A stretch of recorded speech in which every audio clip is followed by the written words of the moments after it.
Ed Gray of the Commish Radio Show back again. Strip, you ready, man? Oh yeah, we stay ready. You stay ready? You got us live on Facebook Live now? We're live on Facebook. We're live on Facebook Live now? Okay. We live right here, and we're all the way live here, as we are always, in the Gray Bowl, G-R-A-Y. Do not care what Sammy says. Gray is not spelled G-R-E-Y. It's spelled G-R-A-Y. Gray Bowl, where you can catch us from 1 to 3. And tomorrow, WFAA Inside Texas Politics. And of course, the North Dallas Gazette, where my latest blog, opinion editorial blog that I did for Dr. Candice Bledsoe of SMU is going to be published. It'll be published there as well. And Cheryl Smith, I like to say hello to Cheryl Smith. It'll be published there as well. We're working on a couple other people as well, so we're going big with this kind of thing. Yeah. So this is what we're talking about now. I'm very honored to have one of my professors here at SMU. As you know, this is a long and tortuous drive to become a doctor. I'm somewhat out of my league here because I'm with Dr. Candice Bledsoe and Anthony Farmer, attorney. He has a JD degree, and they're the only ones got pad and pencil and they're writing. I don't have anything. But then again, I have the radio show, so I guess I can get away with it because they're the guests. But I'm so honored to have them both be my guests. But honored to have you on my show. Well, thank you so much, Mr. Ed Gray. It is definitely a pleasure, and I deem it an honor for me to be here, to sit here, as we think about the importance of our lives and having community and the importance of building community. Those relationships are so important. So as you talked about your experience on your journey at SMU towards getting your doctorate, there are so many people who are with you and they are supporting you and they are in your balcony cheering for you. And they recognize the great things that you do here in Dallas. So I just want to say thank you for allowing me to be on the show, and I'm so glad that we are a part of the community. Thank you, I appreciate it. And Mr. Farmer over there, I met him. How long we've known each other now? I don't know. It's been at least 6 months. 6 months, yeah. And when right up to the mic there, and I was introduced to him, and he knew of me. And he said, "Oh, you're the Ed Gray." I was like, "Wow." I said, "I was just Ed Gray just a minute ago when I introduced myself." He said, "You're the Ed Gray." So I feel somewhere always in all that you guys think that well of me. So thank you, I appreciate it. Global feminism. That's how we hang out when we talk on Thursdays. Yes. So it's Women's History Month, and it's only fitting that we have you here to talk about feminism and global feminism. And part of what we have talked about all day long, seems like. We talked about the campaigns in which several elected officials, or should I say several candidates, happen to be black women, and they are operating at the intersections of gender and race, and also power. The system we have now is a white male-dominated system. Could you speak to that and what they are encountering, or what you've seen them encounter? I first want to go back and kind of set down a theoretical framework for our discussion today. Because someone could be tuning in and they'll say, "Oh, I know she's talking about feminism," or "I know we're talking about gender," but I want you to know from the lens that I'm coming from.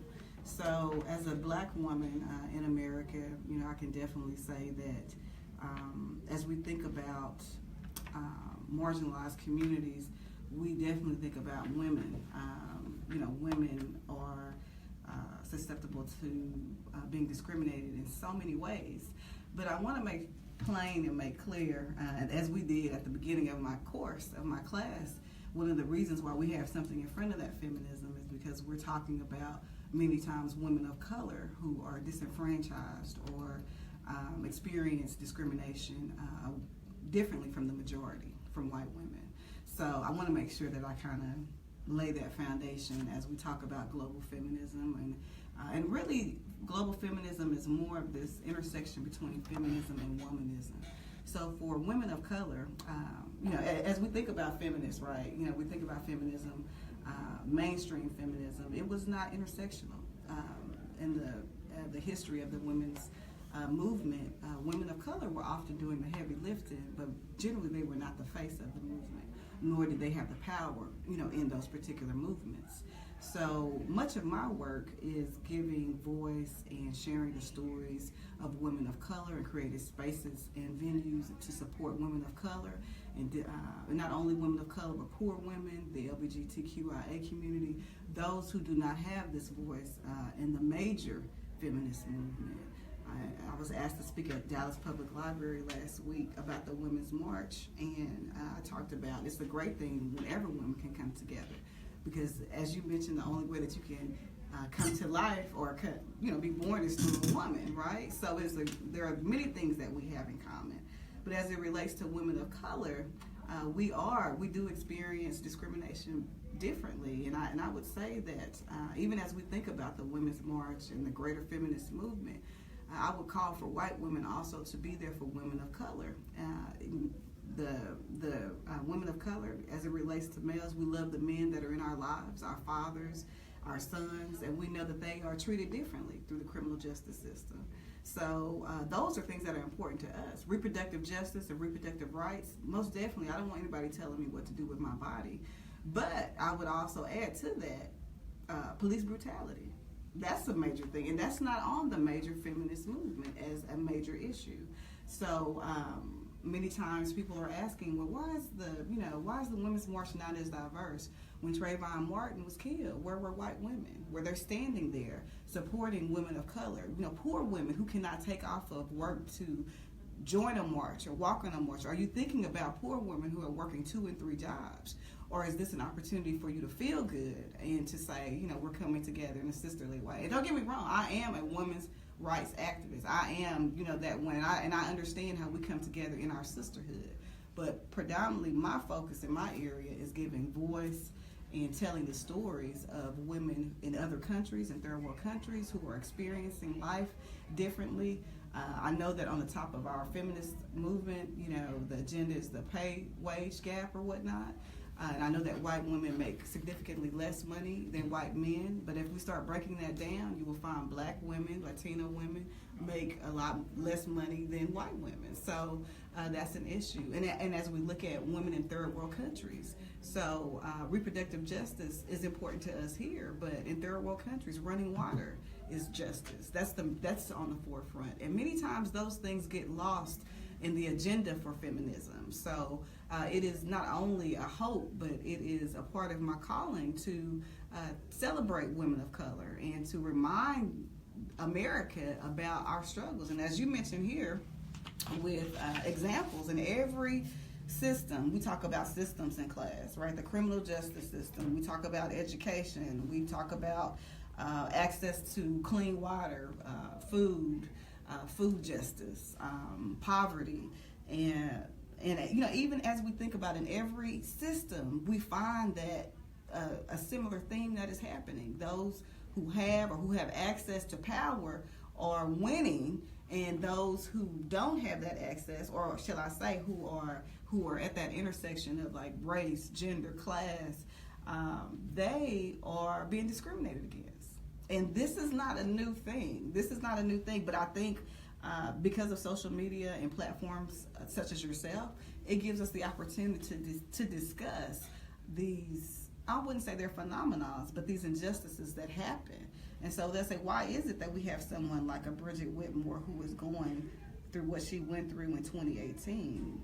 We're able to put a man on the moon. We're doing extensive research throughout the world to create unique things scientifically, but the issue of race, gender, and class still is an issue as we look at racism, discrimination, and in every system, not only the political system, but in every system, the criminal justice system, the education system. And so as I sat there, someone had the audacity to ask me, do you think that so much has changed like in the last year, how do you feel that things have changed in the last year? And I kind of laughed. I said, well, let me write down how things have not changed. Let's look at education. Young black boys are suspended 3 times at higher rates than their colleagues, and look at how the LGBTQIA community in schools, how this young group of people are treated, where they are often funneled through the school to prison pipeline as well because of discipline, where people are not supporting them, and they oftentimes will become homeless as well. So there are a lot of issues that we have, and so I think about Charles Dickinson when he said it was the best of times, it was the worst of times, in the Tale of Two Cities. And that's how I feel sometimes when I'm living today in America. It's the best of times because I have access to things that I like, my technology, my social media. I can pop on Ed Gray, but it's the worst of times because even in the element, in the time period that I'm feeling so much progress, I'm often reminded of all of the issues that we have not met yet, and how it is time for us to push forward. We think about discrimination. Why is the Confederate Monument an issue of discussion in 2018 in Dallas, Texas? And anybody with good sense would know that yes, the Robert E. Lee statue needs to come down, and no, we don't need to have a Confederate monument glorifying the Confederacy. Okay, we don't need to have a monument. How many other people can we glorify who've given so much to this Dallas community, who were from communities of color, who we don't see their narratives being told in the textbooks, or we don't see their narratives being told through art or through monuments, and it's time for that to change. So you asked me one question, Ed, and that's all you got. So, I'm so sorry. See, you know what? You asked me one question. That's what it. you think, man? That's I it. mean, you asked me one question. This is it. That's the reason why. That's the reason why I reported the school last week on spring break. I didn't. This is it.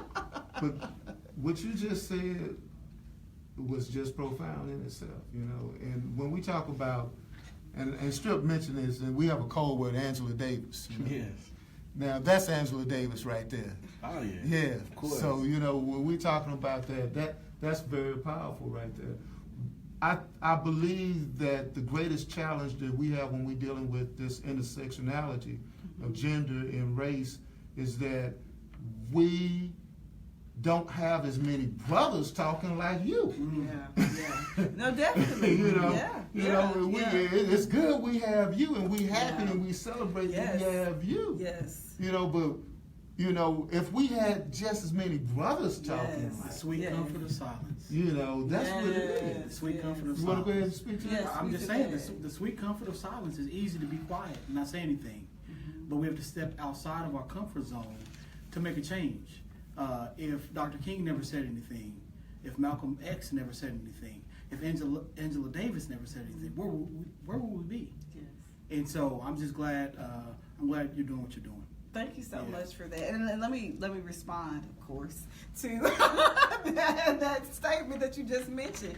One of the things that I'm excited about in my global feminism course is that we have more men than we have women. Right. And we have men of color, men of color who have who've signed up to learn how they can support women in this movement, right? And women from communities of color, and not only black women, but women with disabilities, poor women who are often left out. And I think that's so important that you mention that, because it's okay. It's okay to support women. And see, what I like about your class and also your mission as well, you deal with intersections, intersections, race, color, gender, all of that.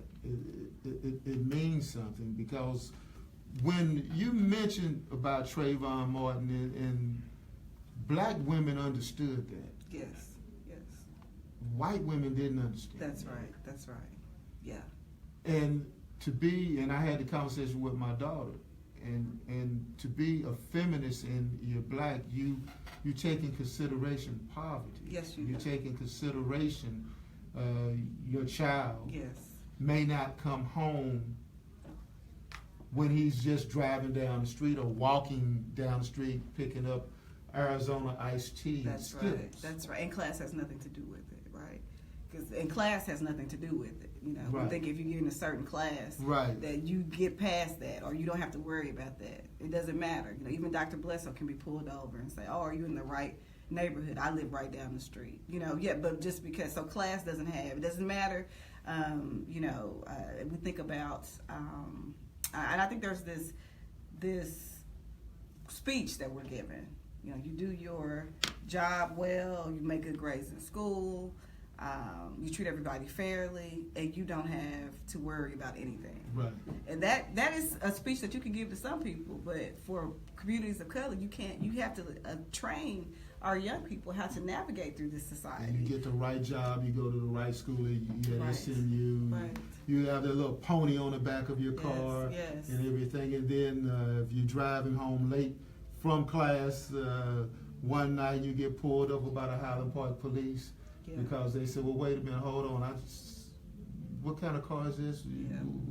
Why do you have this kind of car? Yeah, yeah. You know?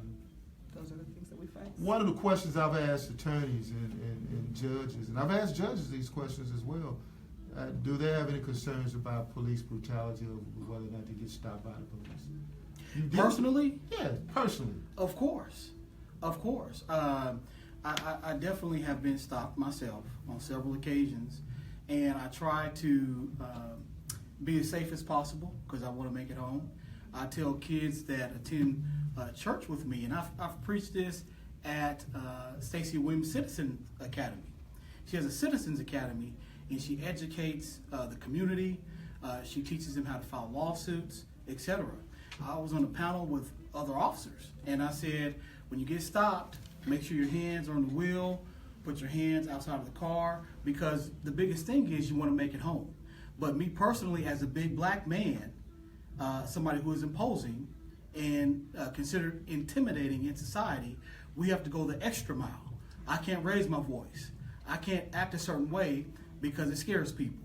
And so I'm sensitive to that, but I have been stopped several times, and you want to just make sure that they don't feel threatened, unfortunately. And we have to go the extra mile, unfortunately. And it's bad. No, I think that I want to highlight an organization, Mothers Against Police Brutality. I happened to, a few weeks ago, be a part of an event that they had about testimonies from families where they lost loved ones to police brutality. And I'm a pretty tough person. You know, I've received letters from people on death row. I have, you know, I'm pretty tough. You know, I've been through quite a bit. But when I was sitting there, they asked me for a remark, and I only gave one remark, and I said that all is not well with me, because when we find out when someone in the community is hurting, we shouldn't continue on with our lives as though it doesn't exist. And I think that many times we've gotten so caught up within our schedules and our agenda that we have put aside the people in our communities who are hurting, and not only who are hurting, the issues that are hurting us. And it is time that we do that. And so I think by storytelling and by sharing those narratives, it humanizes once again that we are human. You know, it is not about, you know, one woman talked about her son who was an honor roll student, but a police officer didn't see that. He just saw what he was frightened of, what he chose to see, and it's discouraging. And it is time for us to come together and to be reminded of these particular stories and support one another. You know, so yeah. Now, I understand. Now, I have the privilege and honor to be in your class. And, I took two of your classes. The first class, what was the name of that class? Struggle for Black Freedom. Struggle for Black Freedom. Okay. And I always game 7. Always game 7. Always game 7. That's what I tell everybody. There's no do-over in this. That's what I told Mr. Foreman the first day I met you. Remember I told you that? Right. I said, this is game 7. Yeah. This is it. There are no do-overs. This is it. This is the day that we're supposed to win. This one right here. This is it. This is it. Game 7. But there are other things that you're doing on campus now. Outside of teaching. Yes. What else you got going on? So on April 7th, we're having the Race and Reconciliation Forum, which will be in Plano, and that will be from 9 a.m. to 5:30 at SMU Plano. On April 14th, which is a Saturday, we will have the Women of Color Symposium, and that will be from 1 to 3. And then on April the 21st, we will have the Cutting Edge Youth Summit, and that will be from 9 a.m. to 2 p.m. 9 a.m. to 2 p.m. And that will be at the SMU Cox School of Business, where we will have sessions for community leaders, for students, for parents, and we are talking about how we are part of this global village, but how what we do here locally can connect us in many ways and support us in a variety of ways. So sessions from social entrepreneurship to college readiness on how to get into college, and as well as sessions for parents and community leaders on how to support your children. What are some different ways to support your children? Actually, Mr. Ed Gray will be there, and he's going to be on one of our panels. We're excited to have him. Thank you. Making a great contribution. We have students from a variety of places from around the Metroplex. So if you're able to attend on April the 21st, please sign up for a session. Bring your children. Lunch is free. These are free events. All you have to do is sign up, and you can Google Cutting Edge Youth Summit. We have an Eventbrite, so you would want to do that. And come on out. You know, there's so much that we're doing, but I'm really about community building, and I feel that that's so important. Who I am today is a direct reflection of my grandmother, and I often talk about her in class, about how she made so much of an impact, and she supported me in so many ways. In my community, they just poured within me. So when you see my success, it is not mine. It is owned by the group. And when you see Ed Gray's success, it is not his. It is owned by the group. Oh, that's my student, or that's someone in my community. It's our success. And I think that we need to get back to that old time way of building community, and that means pouring, into our people.